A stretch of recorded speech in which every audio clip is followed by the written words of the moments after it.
দর্শনের মধ্যে এটাও একটা সত্য ঘটনা।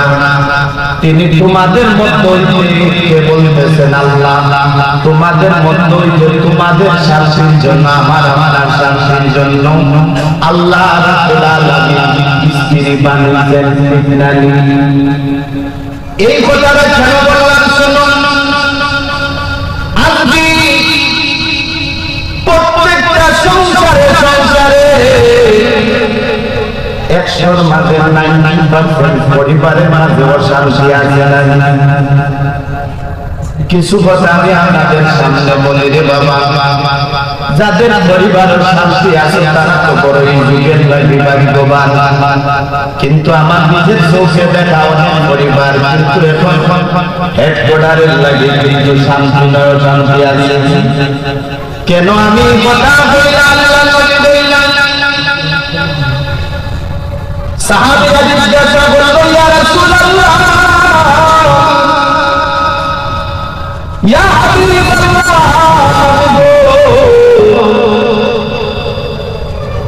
দুনিয়ার জমিনের মাঝে কোন মহিলাটা সর্বোত্তম? আল্লাহ নবী মুহাম্মদ রাসূলুল্লাহ সাল্লাল্লাহু আলাইহি ওয়াসাল্লাম বলেন, আইয়ুন নিসাই قال التي تتم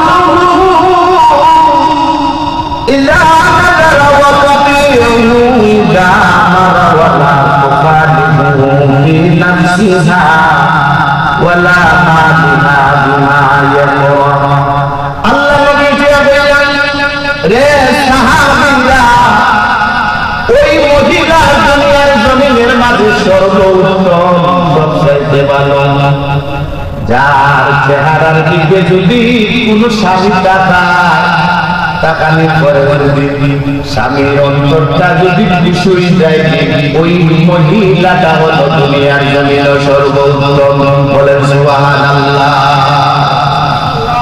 এখন এই জিনিস আছে, সারাদিন কাজ করিয়া বড় আসার পরে স্বামী আসার পর্যন্ত আল্লাহর বান্দির চেহারার মাঝে নিয়ে আসিয়াছে।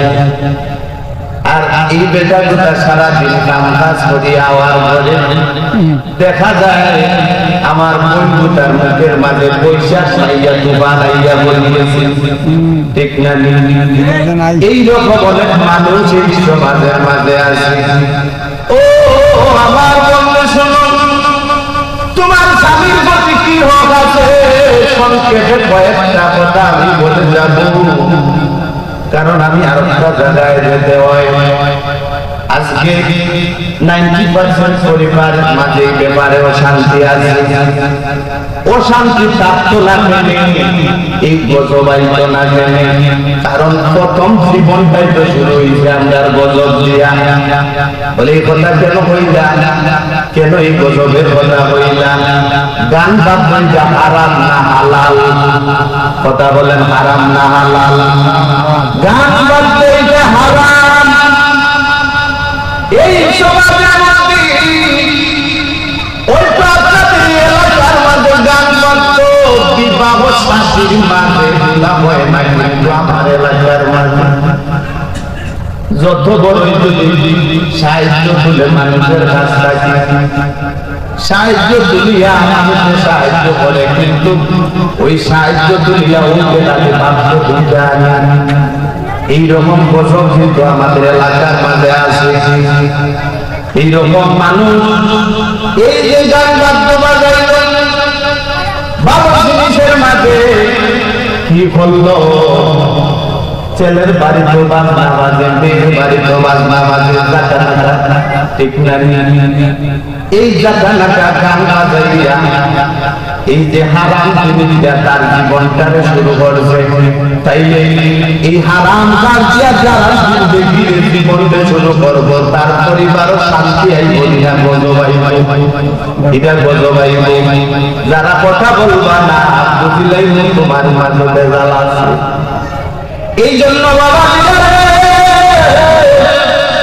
ও আমার যুবক ভাই, তোমার ভাই হিসাবে অনুরোধ করে বলিলাম, এই গান বাদ্যক জিনিসগুলা হারাম, এগুলার থেকে ফিরিয়ে আসুন। কেন আমি এই কথা বললাম?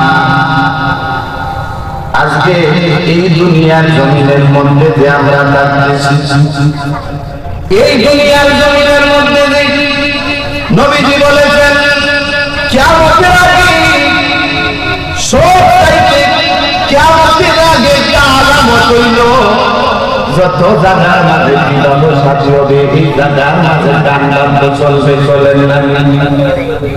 আল্লাহ নবী নূর নবী মুহাম্মদ রাসূলুল্লাহ সাল্লাল্লাহু আলাইহি ওয়াসাল্লাম বলেন যে যদি রে উম্মত, নবীজি বলেন আল বিনাইয়াতুন নিফাকুল মাল কামা ইয়ামরুকু মাল জা, জমিনের মাঝে ফসল লাগালে এই জমিনের মাঝে পানি না দেওয়া হয়, জমিন বিপন্ন করিয়া সার জমিন বলে ততরূপে গান বাদ্য এগুলার মন্ত্রণার জিনিস তোমার কলম লাগে বিদায় না, তাইলে কি হবে জানো?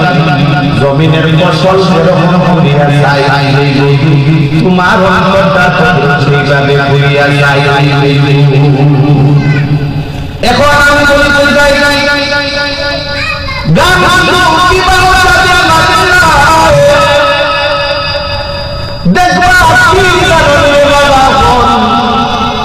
রিজিকের লাগি পথ থাকে ভাই ভাই গাড়ি লইয়া আমার যুবক ভাই টমটমের মাঝে বক্স লাগায় বাজাচ্ছেন আপনারা, টমটমের মাঝে লাগাইয়া দুরুম টাকা টাকা টাকা গান বাজাইয়া রে মৌজু হইয়া এটা গাড়ি চালা। আল্লাহ এবার না করুন সাইড গাছে চলে গেলে যে ডায়নায় করে বাড়ি মারি মার বইটা মরে না নিরাশা। আমি যে যদি আল্লাহ না বলে আল্লাহর কাছে মাফ চাই, আমার মরণ যদি বাউকের মরণ যদি গাড়ি চলে লেখা থাকে দুনিয়ার বাঁচাইতে পারবে না। এই জন্য যুবক তোমার পাও হাত করিয়া কইতে ভাই গাড়ি ঘোড়া থাকলে আল্লাহ নাম লইয়া উঠিও, কারণ খোয়া যায় না। তুমি তো নিজের চোখে দেখো কত মানুষ রাস্তাঘাটে করিয়া গাড়ি চলে করিয়া মরে। তুমি যদি গান বাজনা শোনা অবস্থা মরা দুনিয়ার কাছে বিদায় নিয়ে যাও, তাইলে সওয়াব আল্লাহর কাছে দিবা, ঠিক না? নি কথা না? এর লাগি সব সময় আল্লাহ নাম লইয়া আমরা তাওয়াক্কুল করতাম। এই জন্য ভাইরা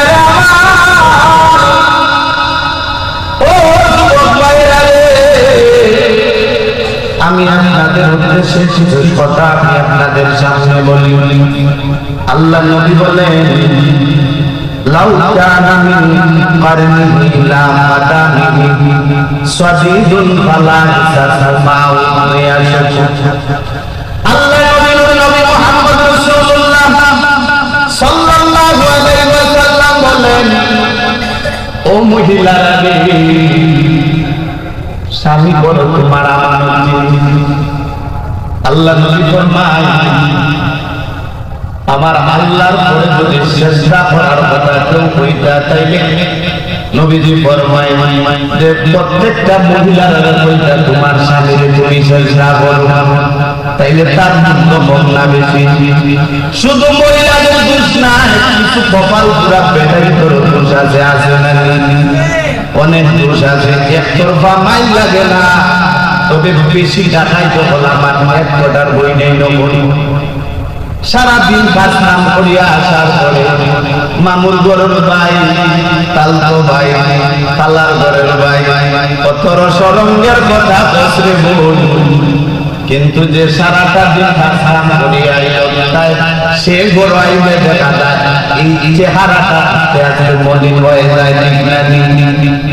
এই জন্য আল্লাহ নবী বলেন তোমার স্বামীর শরীর যদি সারাটা শরীর ফুল দ্বারা যদি আচ্ছাদিত থাকে, আপনি যদি দিব্যা দ্বারা সাজাই বলিয়া দেন, তারপর স্বামীর হক আদায় হবে, স্বামীর হক আদায় হবে। এখন আমার ভাই যদি সারাটা দিন পার জঙ্গল কাম করি পাই, আমার বিবি ও বিবি পরনে লুঙ্গিটা দাও, এমন কবাল কোরআন দমক দিয়া বলব কি জানো আমার সময় নাই, আমি দেখতে আছি তুমি নিয়ে নাও। আছে না আছে না এই রকম মহিলারা আছে। এই জন্য আল্লাহ নবী মুহাম্মদ রাসূলুল্লাহ সাল্লাল্লাহু আলাইহি ওয়াসাল্লাম বলেন, মহিলারা রে তুমি সব সময় তোমার ঘরটারে প্রশান্তি রাখিও। তোমার স্বামী করে ঢুকলে তার মুখে হাসি, মুখে তার দিকে তাকাইও, তার সাথে ভালো ব্যবহার করিও, সুন্দর আচরণ করিও। সুন্দর করে দেওয়ার মালিককে আল্লাহ। যতই অভাব থাকে না কেন স্বামীর স্ত্রীর মাঝে যদি মিল থাকে, তাইলে তারা যদি একসাথে আল্লাহর কাছে দোয়া করে, যত অভাব অন্তর থাকে না কেন আল্লাহ ওই ঘরটারে শান্তি করে দিবা। সুবহানাল্লাহ। সব সময় আমার বলে তোমার স্বামীর তুমি সাহস দিও। একজন মহিলা স্বামীর সাহস দেয়, আর যদি বলে স্বামী তো তুমি আনতে পারছো না আগামী কালাম, আরে এই কথা বলবো তুমি বলে কি জীবন তুমি লাগা করে পাইসাবে নাকি 3 ব্যাগ করিয়া